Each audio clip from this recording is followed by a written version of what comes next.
Okay students, सो हम लोग अपने लास्ट वाले क्लास में ये पढ़े थे कि what are the sources of demand for foreign exchange, या इसको ऐसे भी पूछ सकते हैं इस क्वेश्चन को कि why foreign exchange is demanded by the domestic resident.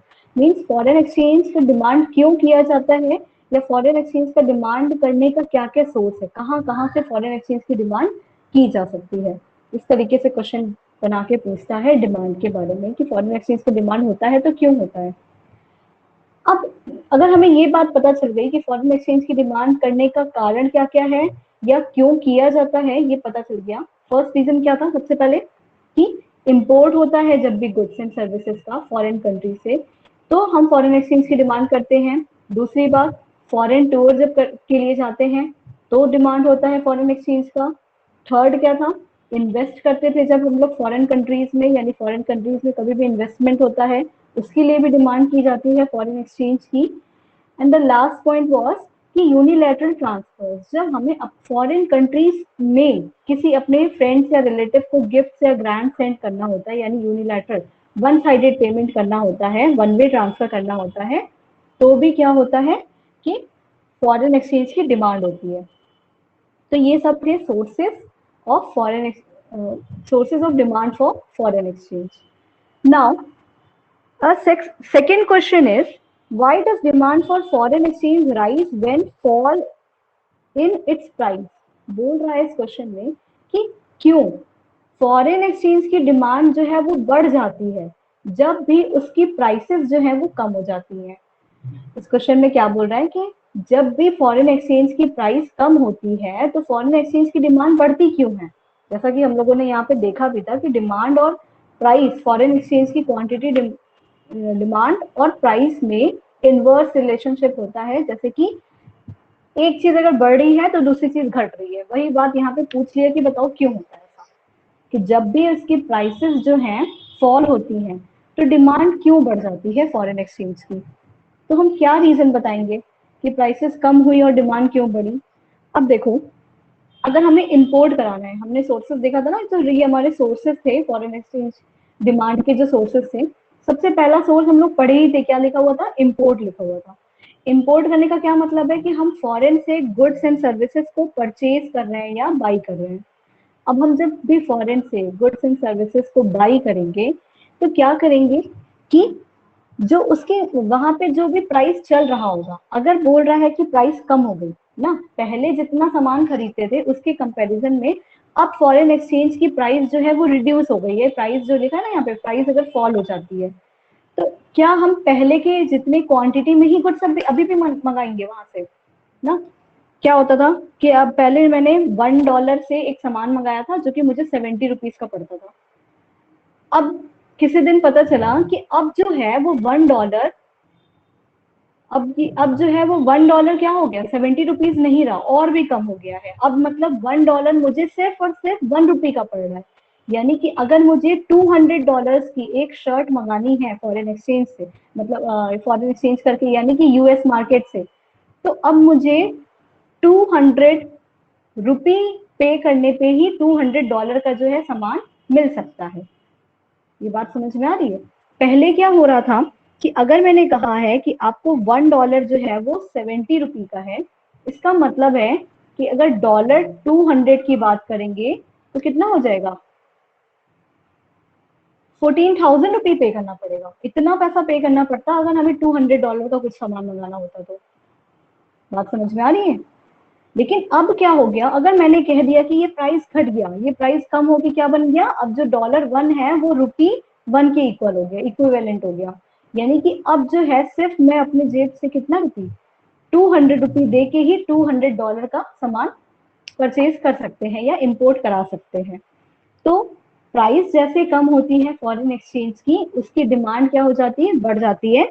यानी कि सबसे पहले क्या हो जाता है, उसके इंपोर्ट जो है वो इंक्रीज हो जाते हैं, है ना।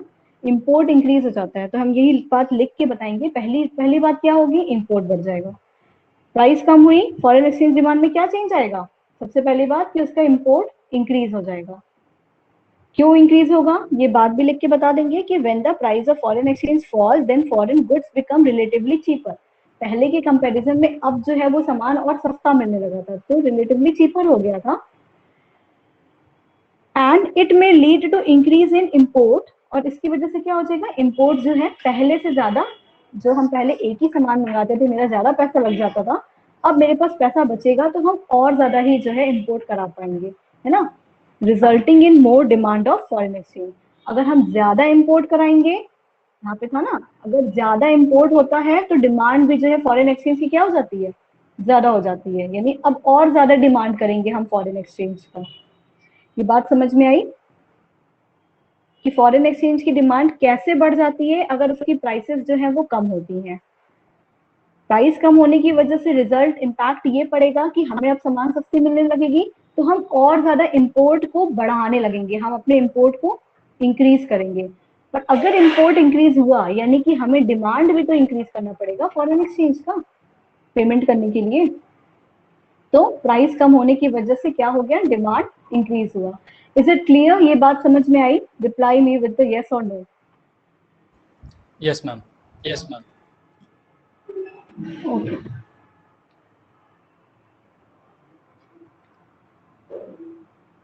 एक बच्चे को तो समझ में आ गई, ये बात क्लियर है ना, और बाकी लोग जो हैं सो रहे हैं। फिर है सेकेंड रीजन, क्या लिख सकते हैं कि अगर प्राइस कम होती है फॉरेन एक्सचेंज की तो उसका डिमांड कैसे और बढ़ सकता है, तो टूरिज्म एक रीजन बना देंगे। जैसे हम लोगों ने जो सोर्सेज में जितनी जितनी पॉइंट्स लिखे थे ना, वो जो सोर्सेज थे वही उसके रीजन भी बन जाते हैं उसके डिमांड को इंक्रीज कराने के। कैसे टूरिज्म बन जाएगा, अब सोचो कि पहले बोल रहा था हमारा जो टूरिस्ट एजेंसी वाला था, वो कह रहा था कि आप जो है हमें $2000 में दीजिए, तो हम आपको जो है वो पूरा यूएस का 1 वीक का ट्रिप करा देंगे, टूर करा देंगे, ठीक है। अब जो है पहले के कंपैरिजन में जो $2000 में मेरे जेब से पैसा जा रहा था, फॉरेन एक्सचेंज की प्राइस कम हो गई, यानी कि अब जो वो 2000 हमें डिमांड करना था वो और कम पैसे में हो जाएगा ना। उसको उसे हमें यानी इंडियन करेंसी से डॉलर में चेंज कराने के लिए 2000 पहले जितना आ रहा था, अब उससे कंपेरेटिवली क्या हो जाएगा, और कम में जो है चेंज हो जाएगा।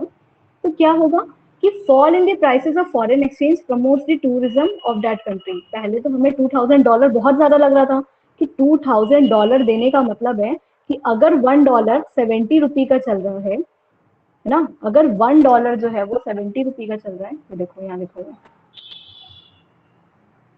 कि अगर $1 जो है वो ₹70 का चल रहा है और हमें $2000 ही पे करना पड़ेगा इस टूर के लिए, इस जाने के लिए जहां हम लोग जा रहे हैं, तो कितना हो जाएगा, मीन्स 1,40,000 तक हमारा खर्चा आ सकता है। लेकिन अगर प्राइसेस कम हो गई, मतलब बोला गया आपको कि अब जो है ये $1 ₹70 का नहीं है, डॉलर की प्राइसेस कम हो गई हैं, अब आपको $1 जो है सिर्फ और सिर्फ जो है ₹1 में मिल रहा है ना।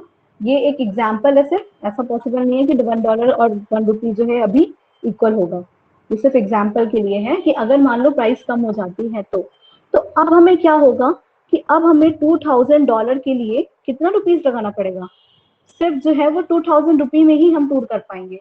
तो अब हम ऐसा नहीं सोचेंगे कि चलो अब जो अभी 1 वीक के लिए जा रहे थे, अब इतना कम ही पैसा लग रहा है तो और पैसा लगा कि कुछ और दिन रह लेते हैं, या किसी और कंट्री भी घुमाते हैं, यूके भी चले जाएंगे, दुबई भी चले जाएंगे, अदर कंट्रीज भी घुमाएंगे, क्योंकि हमारे पास तो पैसा बच रहा है ना। तो जब हमारा पैसा इस तरीके से बचने लगता है तो क्या होता है कि हम और ज्यादा डिमांड करने लगते हैं फॉरेन एक्सचेंज की, ठीक है, क्योंकि कहीं पे हमारी सेविंग हो रही है तो हम उन बचे हुए पैसों से और ज्यादा डिमांड करके और अपनी नीड्स फुलफिल कर सकते हैं। तो यही बात बोली है कि जो टूरिज्म है वो भी फॉरेन,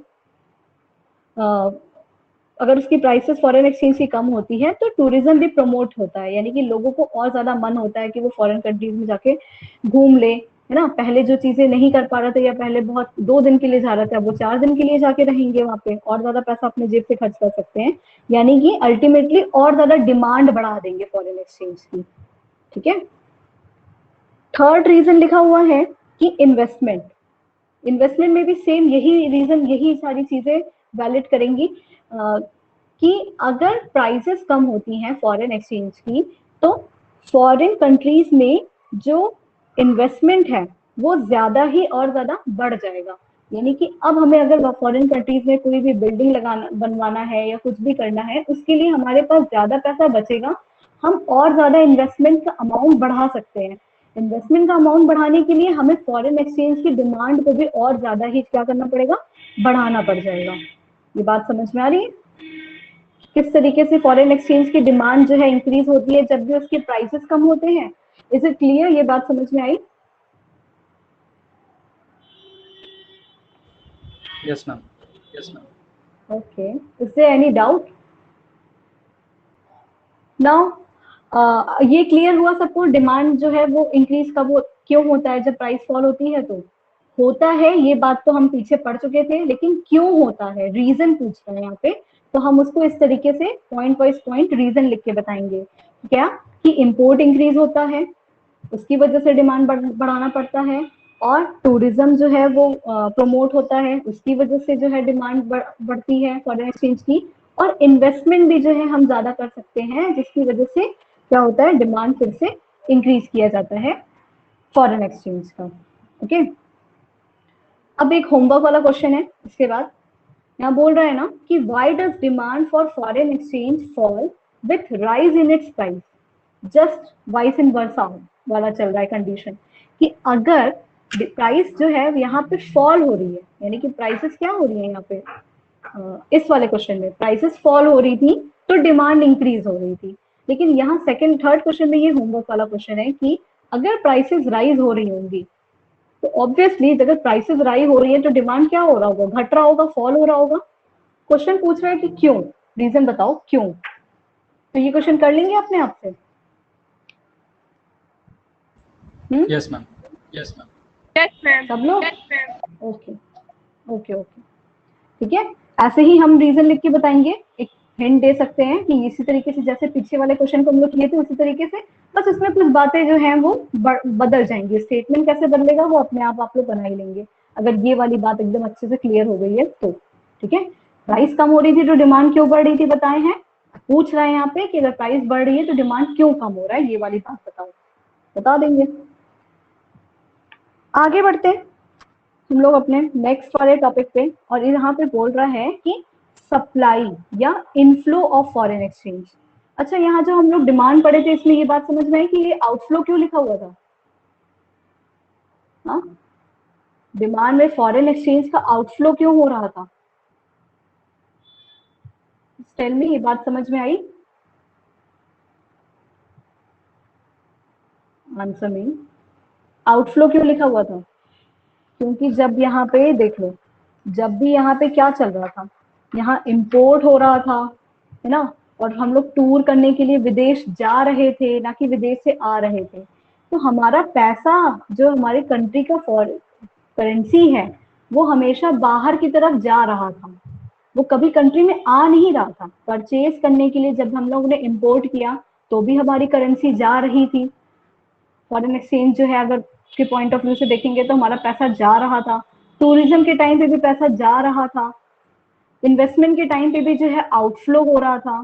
तो जब भी हम डिमांड करते हैं फॉरेन एक्सचेंज की तो वो क्या होता है, हमारे पास से आउटफ्लो होता रहता है ना, हमारे पास पैसा आ नहीं रहा है, हमारे पास से पैसा जा रहा है। इन द सेम वे जब भी हम सप्लाई करेंगे, देखो सप्लाई करेंगे या हम उसे बोल सकते हैं कि इनफ्लो ऑफ फॉरेन एक्सचेंज,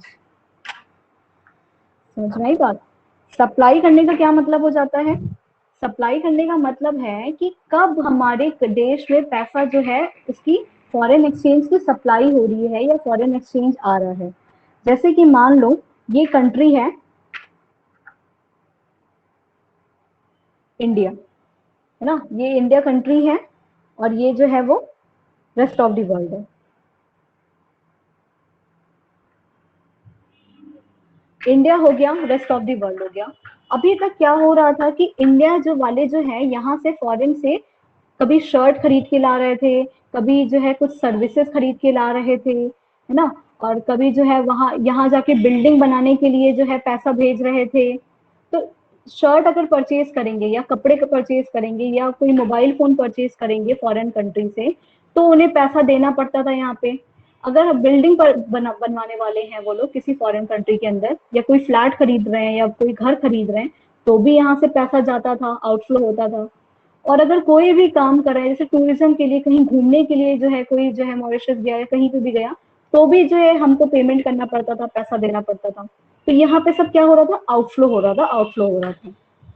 अब उसी तरीके से रेस्ट ऑफ दी वर्ल्ड में, यानी पूरी दुनिया में कहीं पे भी कोई पर्सन, इंडिया को छोड़ के कोई पर्सन बैठा हुआ है और वो ऑनलाइन शॉपिंग कर रहा है और उसे इंडिया के मार्केट में यहाँ पे जो है किसी इंडियन कंपनी का कोई गुड पसंद आया, कोई सामान पसंद आया, या उसे कुछ भी परचेज करना है या कोई सर्विस लेनी है, कहाँ से लेनी है, इंडिया से सर्विस लेनी है उसको, तो वो क्या करेगा, तो वो यही करेगा कि वो वहां पे जाएगा, उनसे ऑर्डर प्लेस करेगा और सामान लेके अपने कंट्री में आएगा और बदले में क्या करेगा, उसको कुछ पैसों का पेमेंट करेगा, है ना। जिस तरीके से इंडिया में फॉरेन से सामान लेने के लिए हमें फॉरेन एक्सचेंज की डिमांड करनी पड़ती थी, उसी तरीके से जो फॉरेनर्स हैं, है ना, फॉरेन कंट्री में जो लोग बैठे हुए हैं, जो फॉरेनर्स हैं, जब उन्हें इंडियन गुड्स की परचेज करनी है, सर्विस की परचेज करना है, तो वो क्या करेंगे, वो फॉरेन एक्सचेंज की सप्लाई करते जाएंगे। क्या करेंगे, वहां से अपने देश से हमारे कंट्री में, हमारे इंडिया के अंदर फॉरेन करेंसीज की सप्लाई करेंगे, यानी कि हमारे कंट्री में फॉरेन एक्सचेंज का क्या होगा, इनफ्लो होगा। उनका डॉलर हमारे पास आएगा, उनका यूरो हमारे पास आएगा। इस केस में ये बात समझ में आ रही है? हाँ, yes ma'am, yes ma'am. Okay okay, ठीक है। तो ये इसीलिए बोला जाता है कि फॉरेन एक्सचेंज की सप्लाई हो रही है। सप्लाई हो रही है का मतलब है कि यहाँ से फॉरेन एक्सचेंज आ रहा है ना, विदेशों से फॉरेन एक्सचेंज आ रहा है और बदले में हम उनको सामान दे रहे हैं, हम बदले में उनको गुड्स दे रहे हैं और सर्विसेज दे रहे हैं, लेकिन फॉरेन एक्सचेंज की तो सप्लाई हो रही है मेरे कंट्री में। हम अपने पॉइंट ऑफ व्यू से देखेंगे कि मेरे कंट्री में फॉरेन एक्सचेंज की डिमांड हो रही है कि सप्लाई हो रही है। तो यहाँ पे जब भी एक्सपोर्ट होता है ना, यहीं से रीजन भी निकल के आ सकता है, सोर्स भी। अभी हम लोग पढ़ेंगे, जैसे अभी इम्पोर्ट में पढ़े, वहां पे पढ़े थे डिमांड में, कि यहीं से जो है सोर्सेज निकल के आते हैं सप्लाई होने के। और पिछले वाले क्लास में माइक्रो इकोनॉमिक्स में हम लोग जैसे डिमांड चैप्टर एकदम अलग से पढ़े थे, इसी तरीके से हम लोग सप्लाई चैप्टर भी तो पढ़े थे, याद है? सप्लाई चैप्टर भी पढ़े थे और सप्लाई में ये हो रहा था कि जब भी प्राइस और सप्लाई की बात होती है, किसी भी गुड्स की सप्लाई, क्वांटिटी सप्लाईड और प्राइस की बात होती है, तो वो हमेशा ही डायरेक्ट रिलेशनशिप बनाते थे। ये बात याद है कि भूल गए? मैम याद है, मैम याद। बिल्कुल याद है, अच्छी बात है फिर तो। क्योंकि प्राइस पे और उसी तरीके से जैसे गुड्स की बात करते हैं ना, यहाँ फॉरेन एक्सचेंज की बात करेंगे, तो प्राइस जो होती है फॉरेन एक्सचेंज की और जो गुड्स होते हैं, यानी कि जो क्वांटिटी होती है फॉरेन एक्सचेंज की जो सप्लाई हो रही है, उन दोनों में हमेशा ही डायरेक्ट रिलेशनशिप बनता है कि प्राइस जब बढ़ती है ना, तो सामान भी ज्यादा आता है, सप्लाई भी जो है मेरे पास बढ़ने लगती है। अगर यहाँ प्राइस बढ़ती है फॉरेन एक्सचेंज की, तो सप्लाई भी क्या हो जाती है, बढ़ने लगती है। ठीक है, उसको फिर हम ऐसे इसी तरीके से ग्राफ बना के अगर एक्स एक्सिस ले लिया और वाई एक्सिस ले लिया, क्योंकि हमें पता है इन दोनों के बीच में डायरेक्ट रिलेशनशिप होता है, इसका मतलब है कि ये डाउनवर्ड नहीं अपवर्ड स्लोपिंग कर्व बनेगा। तो लाइन कैसी रहेगी, स्लोप सप्लाई की अपवर्ड स्लोपिंग रहेगी, है ना, नीचे से ऊपर की तरफ जाएगी, left to right upward side रहेगी। और इसमें भी देखते हैं, अगर मान लो कि $1 पहले 60 रुपी का चल रहा था, तो क्वांटिटी सप्लाई सिर्फ Q1 तक हो रही थी, लेकिन $1 की रेट जो है अब क्या हो गई, वो 80 रुपीज हो गई, 60 से बढ़ के कितनी हो गई, 80 रुपी हो गई, यानी कि डॉलर जो है वो अब हमें 80 रुपीज में $1 मिलेगा। लेकिन हमें खुद तो चाहिए नहीं, हम तो सप्लाई कर रहे हैं। अब क्या होगा, जैसे प्राइस बढ़ा डॉलर का, अगर हम कर्व की देखेंगे तो हमारी क्वांटिटी भी क्या है, क्वांटिटी सप्लाई भी बढ़ जाएगी। जिस तरीके से प्राइस बढ़ गई फॉरेन एक्सचेंज की, उस जैसे जैसे प्राइस बढ़ती है वैसे वैसे ही उसकी क्वांटिटी भी, सप्लाई क्वांटिटी भी इंक्रीज करती रहती है। इसीलिए इन दोनों में डायरेक्ट रिलेशनशिप होता है। इस तरह का क्वेश्चन पूछता है क्या होता है इनफ्लो ऑफ फॉरेन एक्सचेंज या सप्लाई क्या होती है, तो ये छोटी सी बात डेफिनेशन एक लाइन की लिख के बताना है और उसके बाद एक ऐसा ग्राफ बना के समझा देना है कि बताओ क्यों होता है, तो दिखाना जब अगर डायरेक्ट रिलेशनशिप है तो क्योंकि प्राइस बढ़ रही है तो क्वांटिटी भी बढ़ रही है। ठीक है, यही होता है डायरेक्ट रिलेशनशिप की, दोनों सेम वे में काम करेगा, दोनों एक ही तरफ चलेगा, एक चीज बढ़ेगी तो दूसरी भी चीज बढ़ेगी। अब जैसे डिमांड कर्व में हम देख रहे थे, डिमांड वाले में क्या कब कब डिमांड की जा रही थी, उसी से हम कुछ अंदाजा लगा सकते हैं कि कब कब इसकी सप्लाई की जा रही है ना। फॉरेन एक्सचेंज की जो है सप्लाई आखिर कब कब हो रही है, जब भी क्या, या हम बोल सकते हैं कि फॉरेन एक्सचेंज जो फॉरेनर, किनके सेंस में बात करें, यहाँ डोमेस्टिक रेसिडेंट नहीं बोल रहे हैं, सप्लाई करता कौन है, फॉरेन रेसिडेंट्स करते हैं, इसीलिए हम यहाँ डोमेस्टिक नहीं बोले हम लोग, कि फॉरेन एक्सचेंज की सप्लाई फॉरेन रेसिडेंट कब कब करते हैं, रीजन बताना है हमें उसका। तो क्या बोल सकते हैं कि जो फॉरेनर्स हैं जब भी वो एक्सपोर्ट करते हैं गुड्स एंड सर्विसेज को तब करेंगे, या फॉरेन टूरिस्ट के लिए आएंगे, यानी कि इस बार फॉरेनर हमारे कंट्री में, इंडिया में ताजमहल देखने के लिए आ गए या वाराणसी में घूमने के लिए आ गए, तो भी वो सप्लाई करेंगे, बहुत सारा फॉरेन एक्सचेंज लेके आएंगे मेरी कंट्री में। या फॉरेनर जो है, जो अगर वो हमारे होम कंट्री में दिल्ली में कोई ऑफिस खोलना चाहते हैं, मुंबई में बिल्डिंग सेटअप करना चाहते हैं, तो पैसा लेके आएंगे। या यूनिलैटरल ट्रांसफर, इस बार तुम्हारा फॉरेन वाला जो रिलेटिव या फ्रेंड था वो तुमको गिफ्ट भेज रहा है, वहां फॉरेन कंट्री से तुम्हारे पास जो है गिफ्ट आ रहा है, तो क्या होगा, ओके।